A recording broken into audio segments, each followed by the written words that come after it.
할렐루야. 하나님께 영광 돌립니다. 여호와는 우리의 목자가 되시니 우리가 부족함이 없습니다. 여러분 모두를 축복합니다. 오늘부터 14장 말씀을 묵상합니다. 오늘은 14장 전체를 한번 살펴보고 5가지 주제를 가지고 말씀을 묵상하게 될 겁니다. 자, 31절 한 절만 읽습니다. 먼저 기도합니다. 하나님께 영광과 감사와 존귀를 올려드립니다. 온 마음으로 하나님을 사랑합니다. 주의 음성 듣기를 사모합니다.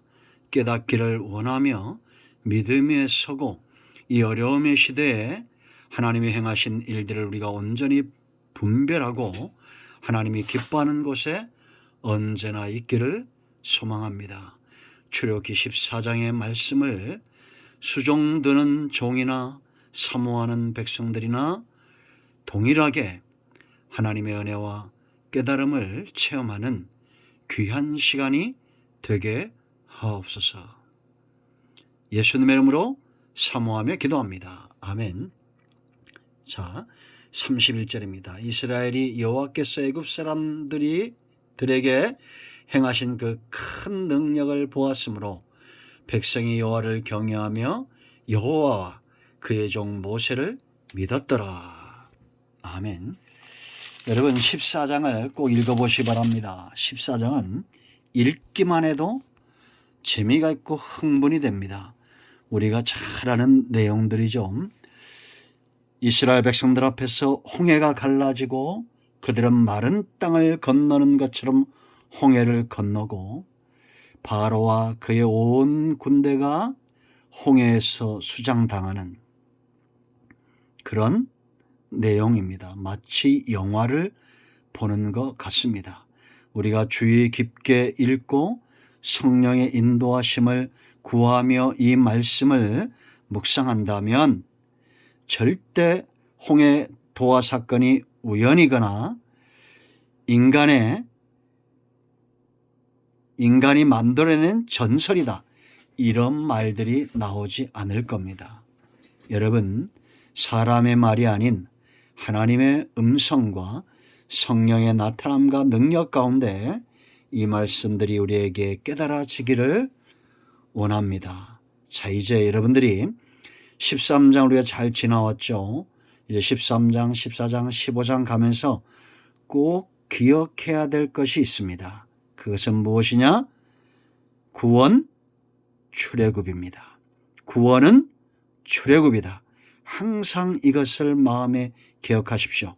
내가 구원받았다는 것은 출애굽, 세상에서 나와 하나님께 속한 상태를 말하는데 몸만 교회에 와 있는 것이 아니라 마음까지 온전히 하나님께 속한 백성이 되는 것, 그것이 곧 구원의 완성입니다. 장차 우리는 예수님이 다시 오실 때 새하늘과 새 땅을 유업으로 받을 하나님의 자녀들입니다. 이미 우리 가운데 임한 하나님의 나라를 누가 살겠습니까? 몸뿐만 아니라 마음까지 우리 주님께 속하여 양이 목자의 음성을 분별하듯이 주님과 동행하는 사람들에게 하나님의 나라가 열리는 것입니다. 이제 13장, 14장 계속해서 하나님은 몸을 이끌어냈을 뿐만 아니라 이스라엘 백성들의 몸만 이끌어낸 것이 아니라 그들의 마음을 이끌어내기 위해서 일하신다라는 겁니다. 사람을 세운 것도 환경과 대적과 그 모든 것들이 협력해서 하나님과 이스라엘 백성들의 관계를 더 끈끈하게 하고 유대있게 한다는 거 여러분 꼭 기억하시고, 우리가 세월이 가면서 목자의 음성을 아는 양처럼 주님과의 깊은 관계가 흔들림이 없는 관계, 믿음의 관계가 견고해져야 됩니다. 마지막 때는 이런 시대가 우리 앞에 옵니다.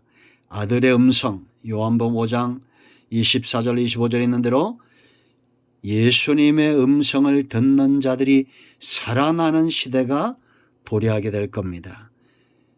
여러분 무엇을 사모하고 있습니까? 목자의 음성과 그 하나님의 일하심에 대해서 우리가 멀리 있다면 그것은 심각해집니다. 이리에게 잡아먹힐 수가 있습니다. 그러므로 우리의 몸과 마음이 온전히 주님을 사모하십시오.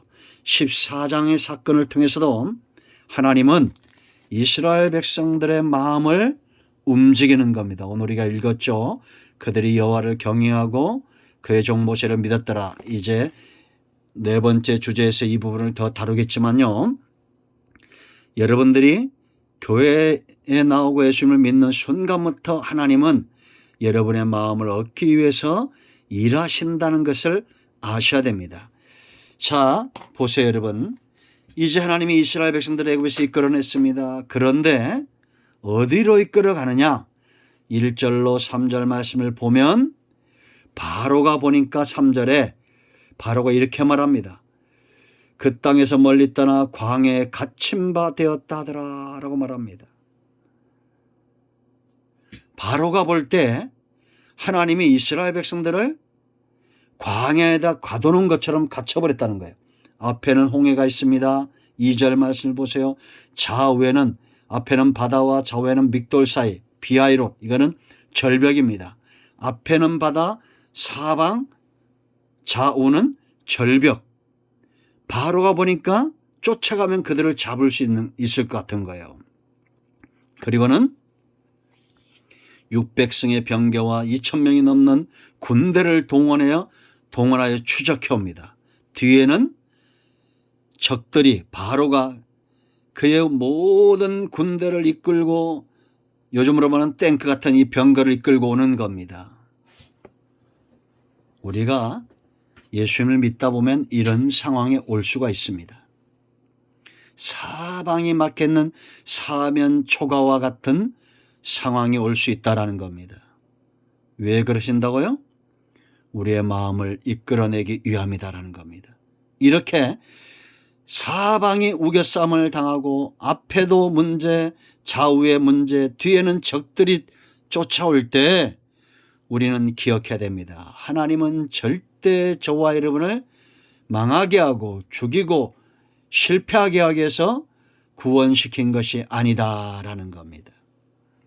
이제 여러분 이런 상황이 오면 우리는 오늘 14장을 근거해서 5가지를 기억해야 됩니다. 그 첫째는 하나님의 섭리와 인도는 절대 멈추지 않는다라는 겁니다.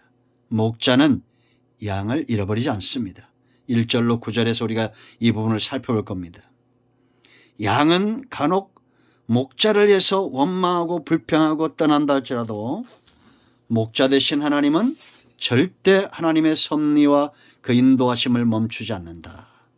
두 번째 우리가 기억할 것은 이런 적들이 쳐들어오고 사방이 우겨쌈을 당할 때 전쟁은 여호와께 속한 것이라는 걸 알아야 됩니다. 10절로 14절입니다. 구원받는 순간 이제 바로는 이스라엘을 대적하는 게 아니라 누구를 대적하는 거예요? 하나님을 대적하는 겁니다. 그거를 바로도 이스라엘도 놓치고 있다는 겁니다. 자, 세 번째 4절과 17절 말씀 보면 이제 15절로 29절까지 내용인데요.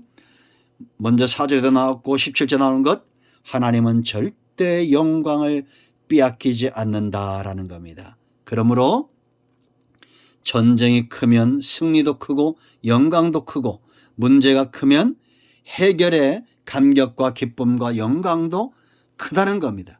하나님의 영광을 빼앗기지 않기 위해서 무엇을 사용하시는지 우리가 보게 될 것입니다. 네 번째, 하나님 반드시 택한 이스라엘 백성들을 믿음 위에 세우신다. 30절로 31절입니다.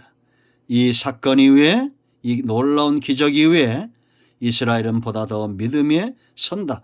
물론 이후에도 원망하고 불평하죠. 그러나 하나님은 끊임없이 그들 가운데 하나님의 능력의 손길을 나타내시고 마침내 그들 가운데 여호수아와 갈렙 같은 사람은 믿음 위에 서게 되는 것을 본다라는 겁니다. 마지막으로 5번째, 우리가 제가 여러 번 강조하고 로마서에서도 우리가 분명히 보았던 것처럼 고린도전서 10장 1절로 2절에 이 사건을 세례다. 너희가 구름과 모세에게 속하여 구름과 바다에서 세례를 받았다라고 말합니다. 이 부분을 또 다른 시각에서 살펴보게 될 것입니다. 이렇게 5가지의 주제를 가지고 이제 14장을 묵상합니다. 내일부터 본문으로 들어가겠습니다. 기도합니다. 하나님 감사합니다. 영광과 감사와 존귀가 하나님께 있습니다. 14장을 통해서도 은혜를 주시고 깨닫게 하시고 말씀하시니 감사합니다. 종과 사모하는 모든 영혼들이 응답받고 회복되며 하나님께 영광을 드리는 귀한 시간들 되게 하옵소서. 예수 그리스도의 이름을 의지하여 간구하오니 우리 가운데 병든 자, 마음이 상한 자 치유하시고 회복시켜 주시기를 원합니다. 예수님의 이름으로 사모하며 축복하며 취하며 기도합니다. 아멘. 할렐루야. 이런 모두를 축복합니다. 응답되었습니다. 아멘.